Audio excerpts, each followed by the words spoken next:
بہت سارے دوست کہہ دیتے ہیں آرام سے کہ جادو وغیرہ کچھ نہیں ہوتا، یہ جن ون کچھ بھی نہیں ہوتے، اور جب وہ اس کے اندر مبتلا ہوتے ہیں تو پھر بھاگتے پھرتے ہیں کہ کوئی بندہ ہمارا علاج کر دے، ان شیاطین جنوں سے اور شریروں سے کوئی ہماری جان چھڑا دے۔ جادو برحق ہے، حضور علیہ الصلاۃ والسلام پر بھی جادو ہو گیا تھا۔ دیکھیں جو اللہ تعالیٰ کی اتنی محبوب ہستی ہیں، اتنی برگزیدہ ہستی ہیں، ان کے اوپر اگر جادو ہو سکتا ہے، آپ اور میں کیا چیز ہیں؟ تو اس سے پتہ چلتا ہے کہ جادو کا انکار نہیں کیا جا سکتا، سحر کا انکار نہیں کیا جا سکتا۔ یہ جن یہ بڑے شیطان ہوتے ہیں، بہت زیادہ شریر ہوتے ہیں، اور انسانوں کو ہر وقت ان کا کام ہے تنگ کرنا۔ تو ان سے کیسے بچا جائے کہ اگر آپ کے اوپر جادو ہو گیا ہے، سحر ہو گیا ہے، تو پھر کس طرح اپنی حفاظت کرے بندہ اور کس طرح ان سے بچا جائے؟ جب حضور علیہ الصلاۃ والسلام پر سحر ہوا، جادو ہوا، تو اس کے بدلے میں جو اس کا علاج اللہ تعالیٰ نے بتایا وہ اصل میں 2 صورتیں تھیں جن کو معوذتین کہتے ہیں۔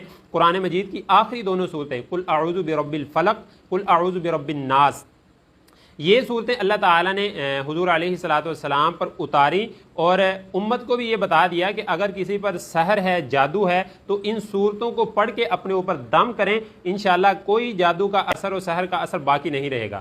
ایک تو یہ ہے کہ بندے کو روزانہ کا معمول بنا لینا چاہیے کہ صبح اور شام 3 مرتبہ معوذتین 3 مرتبہ پڑھ کے اپنے اوپر دم کرنا چاہیے، یہ حفاظت کے لیے بہت اچھی چیز ہے۔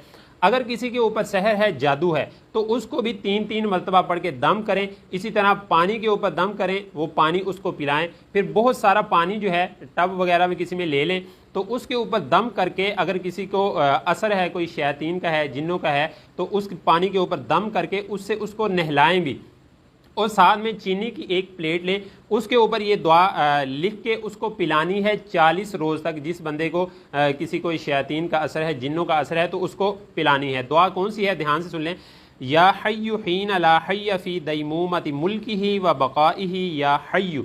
دعا کو دوبارہ سن لیں، یا حی حین لا حی فی دیمومۃ ملکہ و بقائہ یا حی۔ یہ دعا چینی کی پلیٹ کے اوپر لکھ کر آپ نے جس کو اثر ہے، سحر ہے، جس پر جادو ہے، اس کو پلانی ہے 40 روز تک۔ یہ آپ نے عمل کرنا ہے، انشاءاللہ سحر اور جادو کا کوئی اثر باقی نہیں رہے گا۔ دعا جو ہے اسکرین کے اوپر بھی آ رہی ہے، اس کو آپ یاد کر لیں اور اپنا تلفظ بھی درست کر لیں۔